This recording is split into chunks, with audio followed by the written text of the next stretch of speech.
ಇದು ಪಾರ್ಟ್ 2 ಬ್ಲೆಂಡರಲ್ಲಿ ಬೆಣ್ಣೆನ ತೆಗಿತಾ ಇರೋ ಪ್ರೊಸೀಜರು ಕಂಟಿನ್ಯೂ ಮಾಡ್ತಾ ಇದ್ದೀನಿ. ಸೊ ನಾನು ಮಾಡ್ತಾನೇ ಇದ್ದೀನಿ, ಬೆಣ್ಣೆ ಮಾತ್ರ ಲಾಸ್ಟಿಗೆ ಬರ್ತಾ ಇಲ್ಲ. ಸೊ ನಿಮ್ಗೆ ಯಾರಿಗಾದ್ರೂ ಎಕ್ಸ್ಪೀರಿಯೆನ್ಸ್ ಇದೆ, ನೀವು ಬ್ಲೆಂಡರಲ್ಲಿ ಬೆಣ್ಣೆನ ತೆಗ್ದಿದ್ದೀರಂದರೆ ಪ್ಲೀಸ್ ಕಮೆಂಟ್ ಮಾಡಿ, ನನಗೆ ಐಡಿಯಾ ಹೇಳಿ ಯಾವ ರೀತಿ ಮಾಡೋದು ಏನು ಅಂತ. ಸೊ ನಾನು ನೆಕ್ಸ್ಟ್ ಟೈಮ್ ಖಂಡಿತವಾಗ್ಲೂ ಟ್ರೈ ಮಾಡ್ತೀನಿ. ಇವಾಗ ನನ್ನ ಕೈಯಲ್ಲಿ ಆಗಲಿಲ್ಲ, ನಾನು ಎಷ್ಟೊಂದು ಅಂದರೆ ಮಾಡ್ತಾಯಿದ್ರೆ ಮೆಸ್ಸಿ ಆಗೋದು ಜಾಸ್ತಿ ಆಗೋಯ್ತು, ಗೋಡೆಗಳೆಲ್ಲ ಗಲೀಜಾಗ್ತಾ ಇದೆ. ಸೊ ನಿಮ್ಗೆ ಯಾರಿಗಾದ್ರೂ ಎಕ್ಸ್ಪೀರಿಯೆನ್ಸ್ ಇದೆ ಖಂಡಿತವಾಗ್ಲೂ ನನ್ನ ಹತ್ರ ಶೇರ್ ಮಾಡ್ಕೊಳ್ಳಿ, ನನಗದು ಯೂಸ್ ಆಗುತ್ತೆ. ನೆಕ್ಸ್ಟ್ ಟೈಮ್ ಟ್ರೈ ಮಾಡ್ತೀನಿ. ಇನ್ನು ಇದೆಲ್ಲ ಆಗೋ ಕೆಲಸ ಅಲ್ಲ ಅಂತ ಫೈನಲಿ ನಾನು ಫಸ್ಟ್ ಯಾವ ಪ್ರೊಸೀಜರ್ನ ಫಾಲೋ ಮಾಡ್ತಾ ಇದ್ದೀನೋ ಅದರಲ್ಲೇ ಮಾಡೋಣ ಅಂತ ಎತ್ಕೊಂಡೆ, ಮಿಕ್ಸಿಯಲ್ಲೇ ಮಾಡಿಬಿಡೋಣ ಅಂತ. ಸೊ ಈ ಮಿಕ್ಸಿಯಲ್ಲಿ ಮಾಡೋವಾಗ ನಾನು ಸಿಂಪಲ್ ಟ್ರಿಕ್ ಹೇಳ್ಕೊಡ್ತೀನಿ, ಆ ಸೌಂಡಲ್ಲೇ ನಿಮಗೆ ಗೊತ್ತಾಗೋಗುತ್ತೆ ಬೆಣ್ಣೆ ರೆಡಿಯಾಗಿದೆಯಾ ಇಲ್ವಾ ಅಂತ.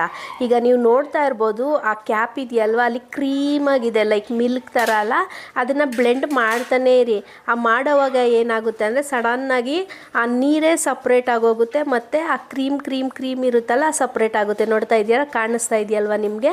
ಸೊ ಸ್ವಲ್ಪ ನೀರು ಸಪ್ರೇಟು ಮತ್ತು ಕ್ರೀಮ್ ಸಪ್ರೇಟು, ಈ ಥರ ಆಯಿತು ಅಂದರೆ ನಿಮ್ಮ ಬೆಣ್ಣೆ ರೆಡಿ ಆಯಿತು ಅಂತ. ನೀವು ಪದೇ ಪದೇ ಓಪನ್ ಮಾಡಿ ನೋಡೋ ಅವಶ್ಯಕತೆಯೇ ಇಲ್ಲ.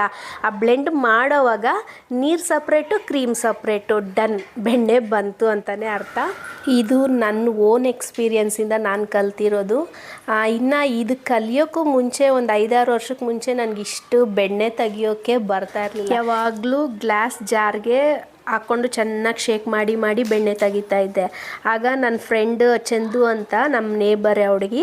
ಸೊ ಆ ಹುಡುಗಿ ಏನು ಹೇಳಿದ್ಲು ಅಂದರೆ, ಅವರಮ್ಮ ಈ ರೀತಿ ಮಿಕ್ಸಿಯಲ್ಲಿ ಮಾಡ್ತಾಯಿದ್ರಂತೆ. ಸೊ ಅವಳು ಹೇಳಿದ್ಲು, ಈ ಥರ ಫಾಲೋ ಮಾಡು ಚೆನ್ನಾಗಿ ಬರುತ್ತೆ, ಮೇಯ್ನು ಐಸ್ ವಾಟರ್ ಅನ್ನೋದನ್ನು ಇಟ್ಕೋಬೇಕು, ಆವಾಗ ಚೆನ್ನಾಗಿ ಬೆಣ್ಣೆ ಬರುತ್ತೆ ಅಂತ ಹೇಳಿದ್ಲು.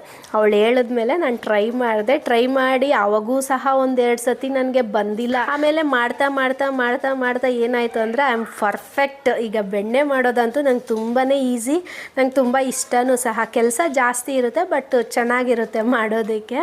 ಸೊ ಈ ವಿಡಿಯೋ ಮುಖಾಂತರ ನಾನು ಚಂದುಗೆ ತುಂಬ ಥ್ಯಾಂಕ್ಸ್ ಹೇಳೋದಕ್ಕೆ ಇಷ್ಟಪಡ್ತೀನಿ.